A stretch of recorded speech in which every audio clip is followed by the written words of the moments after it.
We are out hunting the most elite movers across America, and we just captured one of them today. So, Oded, how's it going, my man? How are you? It's going great. I mean, I'm being held hostage here. Where are you taking me?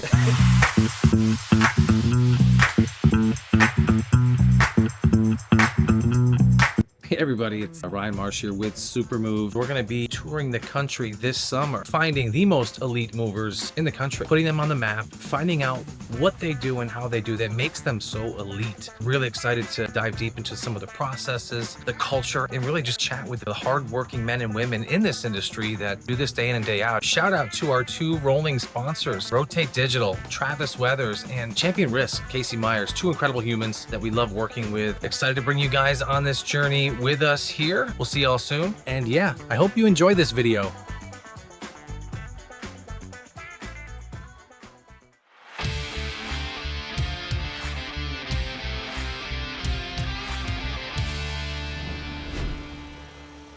You see the van, what's your first thoughts of this bad boy? I love it. I think it's great. I like the elite movers only.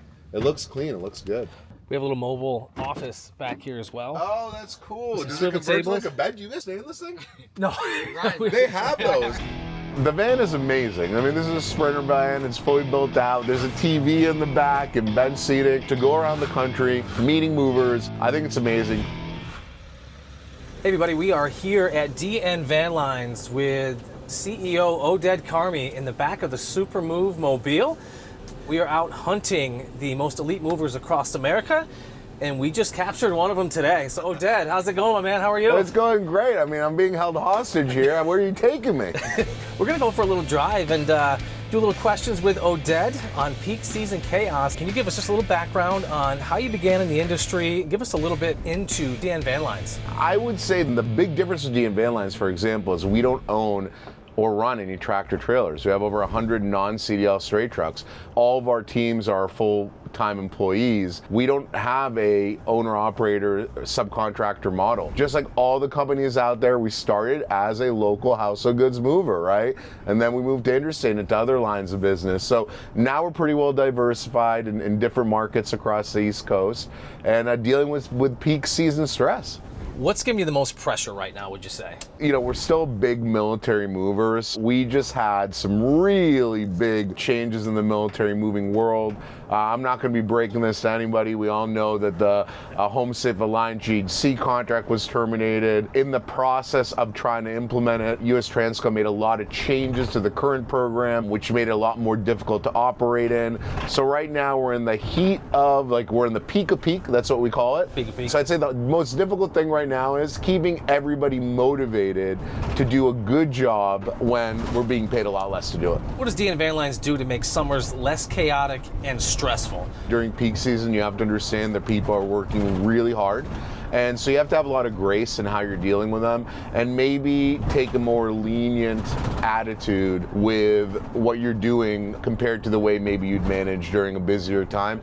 You know, we also align our compensation a lot with what's going on in the summer and try to make sure that people that prove themselves during the summer are properly rewarded. So there's that motivation. I think motivation is really important. How are you making this peak season a little bit smoother than the last? Making sure you call the customer in advance, communicate if you're running late. Like these kind of lower level issues still affect customer service. So I think right now communication is what we're really working a lot on.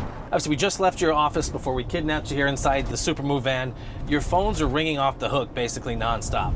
How does your sales team decide which jobs you'll take and which ones you potentially would turn away? There's a lot of customers that will put pricing pressure on you, right? They'll say, hey, you know, I'll book the job if you give me a 20% discount or charge me $30 less per hour. As a salesperson, you really want to close business, right? So it's tough to say no to those type of situations.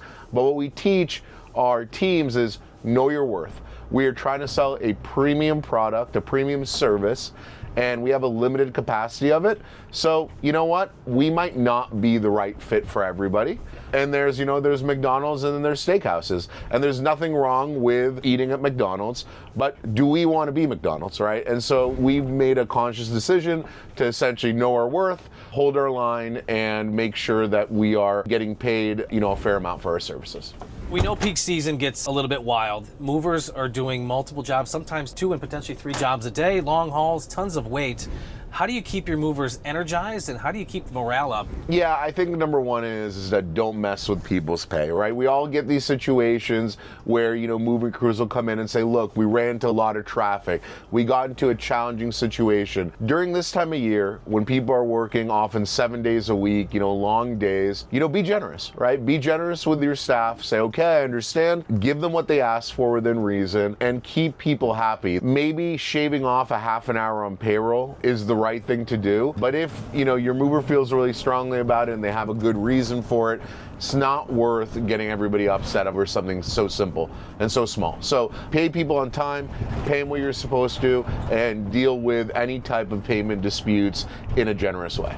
What's one peak season strategy that most moving companies still do that you think is basically useless in 2025? So my biggest thing is, if you're that moving company that says, look, we rest on the weekends, think about that during summer. You're leaving a lot on the table. This 3 months of the summer is make or break, right? This is when our services are most in demand. This is when people, companies, accounts are willing to pay the most for our services. So if you don't work weekends 9 months of the year, that's fine. But open up that capacity during peak season so that you can have enough funds to relax during the non-peak. And last question before we unleash Oded back into the wild here. Any last word of advice you'd give an overwhelmed moving company owner that's trying to handle the chaos of peak season? This isn't my first rodeo. I've been to so many peak seasons, and there have been so many times where I've been so worn down and I thought that everything was so bleak and it would never end, right? But it always ends. Like August will come, September will come, you'll still be standing, your company will still be there. So, hold on, keep everything in perspective, work constructively through your challenges, and don't let the feelings of defeat make the situation worse. Keep your head on straight, keep going, you will make it through it. The sun will rise, August will come, this too shall pass. Just keep your head on straight. This is amazing. Oded Carmi, CEO of DN Van Lines. Oded, I really appreciate you jumping in the van with us here and letting us drill you with some questions on how to handle peak season chaos. So we'll see y'all soon. Supermove is signing out for now. We've got to drop Oded back because it is peak season and he's got to get back to work here, folks. So we'll see y'all at the next stop. Bye, everybody.